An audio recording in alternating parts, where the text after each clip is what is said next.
back to Relic Radio Science Fiction. Thanks for joining me this Monday. We're going to hear this week from X-1, an NBC series that debuted April 24th, 1955, and aired for 125 episodes before ending on January 9th, 1958. Our story is the second from last from the series. It's titled Prime Difference. This one aired January 2nd, 1958.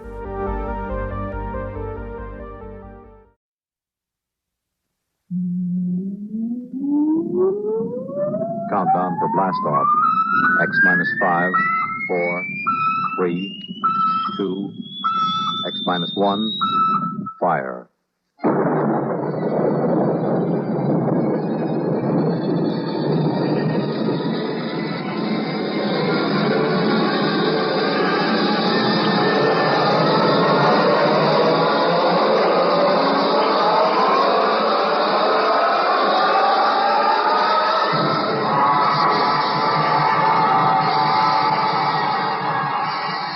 From the far horizons of the unknown come tales of new dimensions in time and space.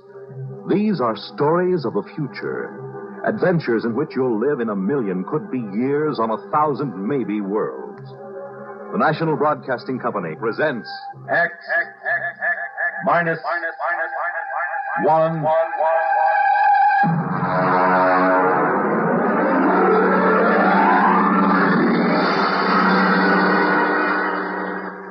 Prime Difference.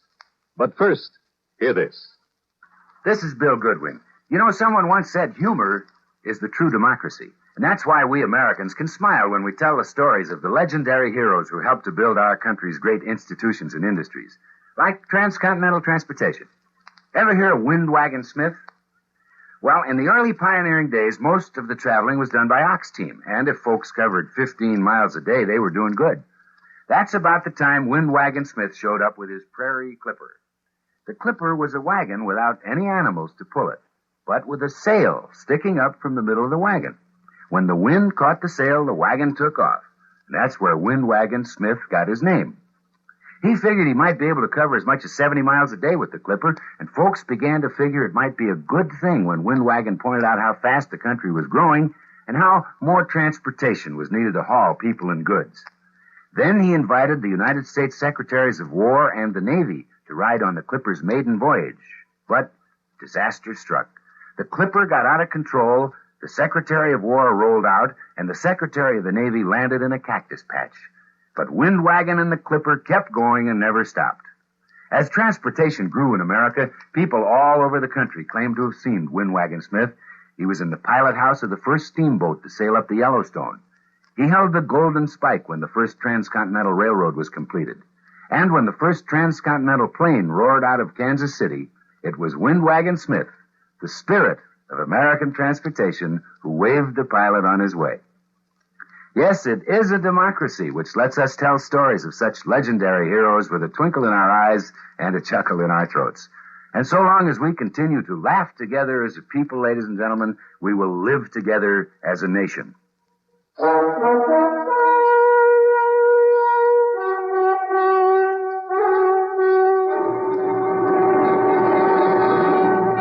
Now, X-1 and Prime Difference. I suppose every guy reaches a point once in his lifetime where he gets 140% fed up with his wife. Understand now, I've got nothing against marriage. Marriage is great. A good red-blooded American institution. Only it's so permanent. Especially when you're married to a woman like Marge. She was a dream to look at. Tawny hair and sulky gray eyes and a shape that could set your teeth chattering. But she had a tongue like a number 10 wood rasp and a list of grievances long enough to paper a ballroom. Why do you always upset me in the morning when I've got a headache? I'm not trying to upset now, you. Now, you deliberately... I'm trying to have my coffee so I can go down to the office and earn a living. A living? Go ahead. Run away. That's all you've done all our married life.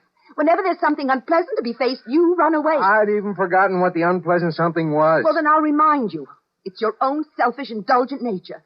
Staying out till after midnight when I was here waiting and suffering. I was working. I was at the office working. I know you were at the office, dear. I phoned, remember? Well, then what in blazes? Only you weren't working.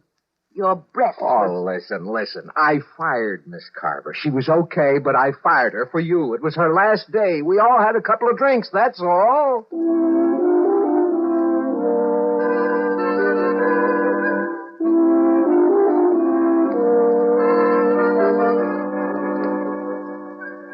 Maybe we just weren't meant for each other. I don't know. If we'd been living back in the blissful 50s, I might have divorced her. But this was 1974. And what with the Family Togetherness Act of 68 and the Aggrieved Spouse Compensation Act of 69, I'd have been an outcast and a pauper for the rest of my life. So you can't really blame me, can you, for looking for another way out? I mean... Oh, come. Oh, hi, Harry boy. Say, George, I just dug your new secretary out in the waiting room. Oh, is she here already? Ooh, boy. I tell you, if I had a secretary like that, the first thing I'd do is go out and get myself an Ego Prime. A what? An Ego Prime, a duplicate of myself to send home to the wife evenings. You know, that's strictly against the law, Harry. So speeding, but everybody does it. Well, anyway, I wouldn't think of it. It's indecent. Oh, it's just joking, Georgie boy, just joking. Still, it's fun to think about, huh? Freedom from wife. Absolutely safe and harmless. Not even too expensive if you had the right contacts. Well, come in.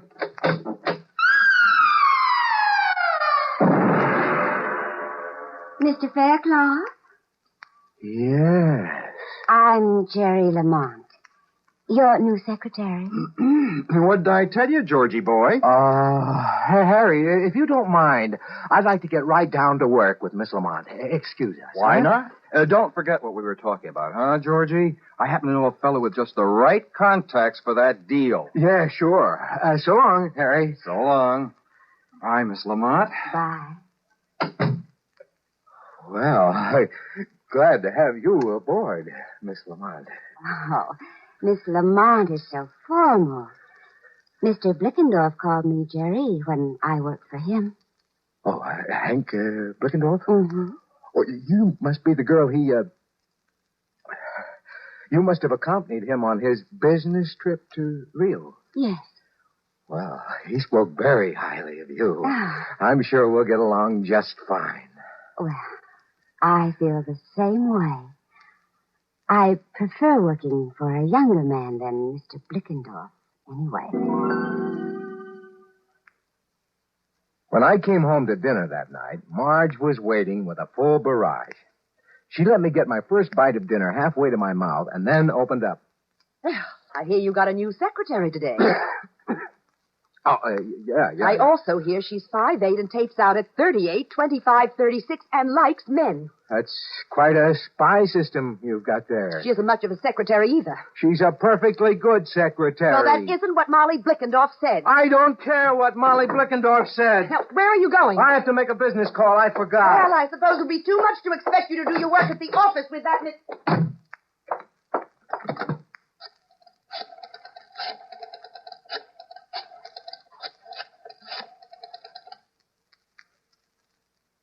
Harry? George Faircloth. Listen, Harry, you know that conversation we had this afternoon? Could you put me in touch with your friend? Yes, as soon as possible.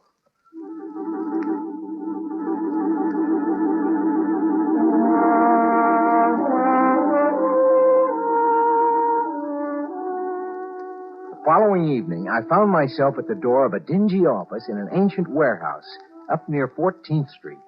A little rodent of a man answered. Yes, brother? I'm George Faircloth. Harry sent me. Oh, yes. Step inside, brother. I've been told you can supply me with...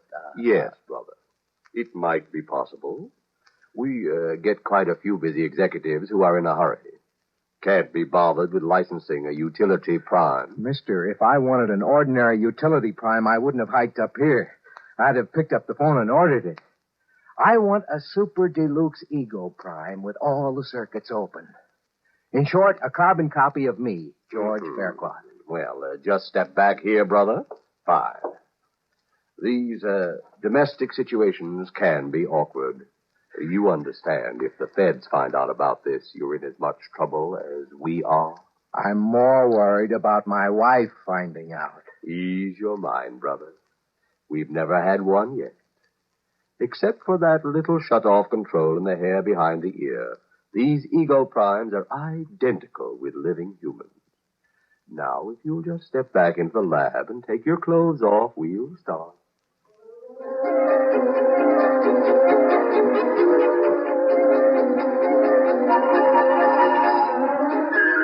I spent a busy 2 hours under the NP microprobes.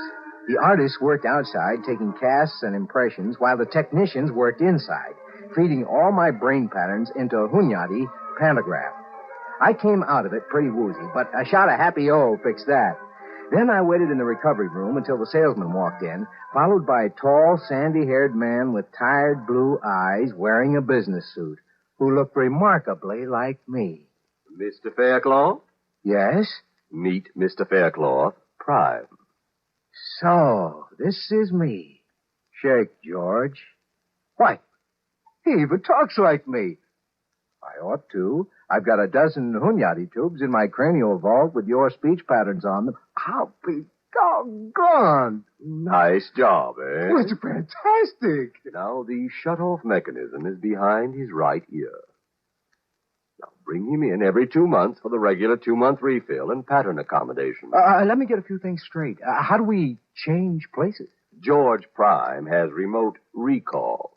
You just signal him with this transmitter, and he'll come to you wherever you are. Oh, good. Suppose I call you GP for George Prime. Okay with me, George. Right. Now, there's the matter of the, check. Oh, yes, right here. Yeah, all made out. Good. Well, thank you. And, good luck. Okay. Well, let's go, GP. I'd like you to meet the little woman.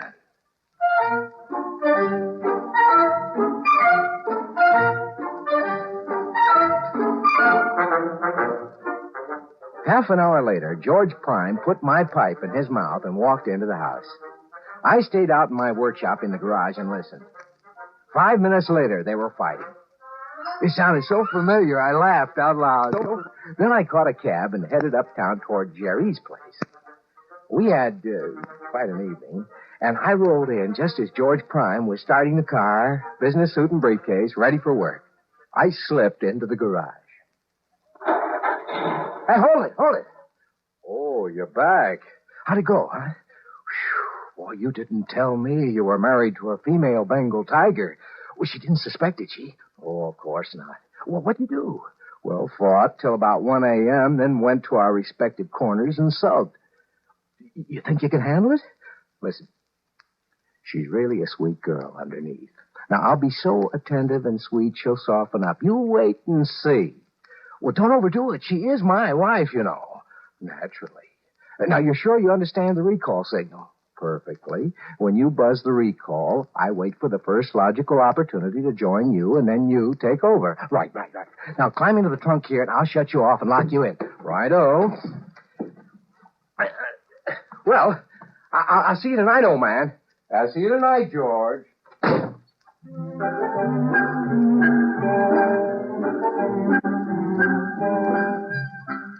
I could go on at some length about my exploits, but I won't. In the end, it was like buying a 3-dimension TV set. After a week or two, the novelty starts to wear off. Well, I got it down to where Tuesday and Thursday nights I was informally out while formally in. The rest of the time, George Prime was in the box. Well, Marge didn't suspect a thing. In fact, George Prime was having a remarkable effect on her. Oh, that you, George? Yeah? Hello. Oh, you look tired. Have a hard day? Well, now that you mention it, yeah, I did. Yeah. Well, why don't you sit down and relax? I fixed a martini before dinner. That sounds like a splendid idea. Are you all right? I'm fine. Why? Nothing. Well, what are you looking at? Are you? You've done something to your hair or something. You like it? Yes. You know, I've always thought you were a darn beautiful woman. Well, thank you, Mr. Faircloth. You know, you're not so bad yourself since you stopped scowling and snapping. I guess that's a compliment, huh? George, isn't it about time we stopped clawing each other? It's what I've always wanted, Marge. So have I. And, well, you've changed so much recently. What changed? But you know, you've been less irritable and more considerate and so much more vital. Oh, you know what I mean. Yeah, I'm afraid I do. George. Yeah? Look, let's have dinner and some wine and spend a nice evening together, like we used to when we were first married. Why, sounds fine. Holy smokes. Hey, what time is it? It's 7:30. Why? Listen, I have to run down to the corner for some tobacco. I wouldn't want to spend a relaxing evening without tobacco, you know. But there's some in your holder. Well, I want something fresh. You chill the wine. I won't be a minute. All right, dear, and hurry back.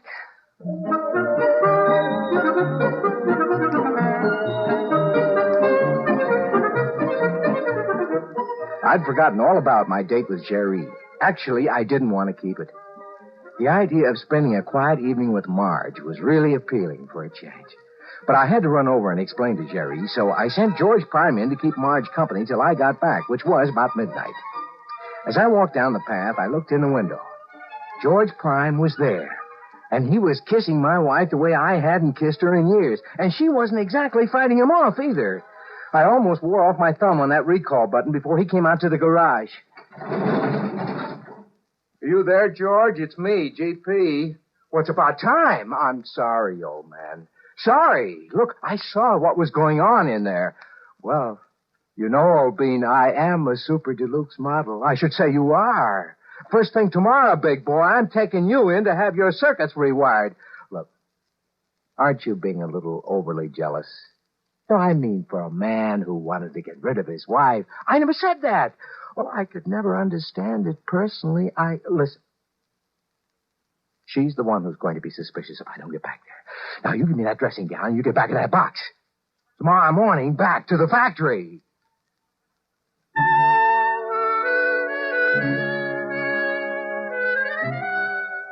Marge was waiting for me. And one of those flimsy things that I'd given her when we were first married. I must say she looked so charming and lovely that my heart just melted. And still I was overwhelmed with a sense of guilt, and I wanted to tell her what I'd done.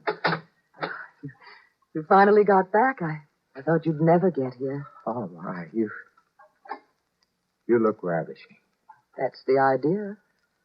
Marge, listen, I've got to tell you something, and before I do, I want you to know that in spite of the cad I've been, I do love you. I always have. I know that.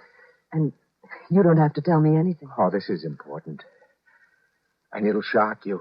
In fact, you may never speak to me. I know what you're going to tell me. You mean? About George Prime. Great Scott, you knew. Well, of course, George. Now, you don't think I could be fooled by something out of the lab, do you? You've known all along? All along.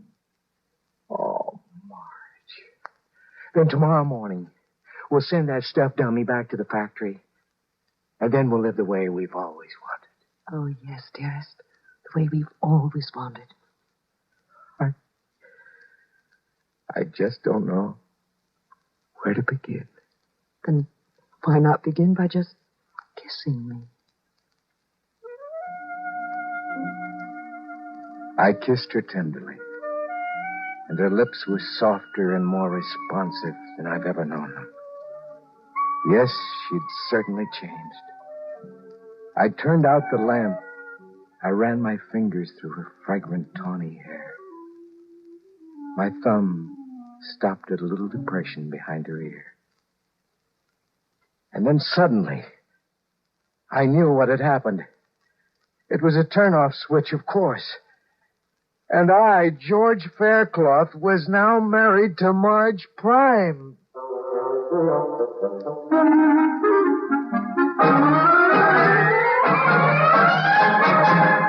X-1 has brought you Prime Difference, written by Alan E. Norse and adapted for radio by George Lefferts. Featured in our cast were Lawson Zerbe as George and George Prime, Anne Loring as Marge, Evelyn Jester as Jerry, Merrill Joels as the salesman, and John Thomas as Harry. This is Fred Collins. X-1 was directed by George Voutsas and is an NBC Radio Network production.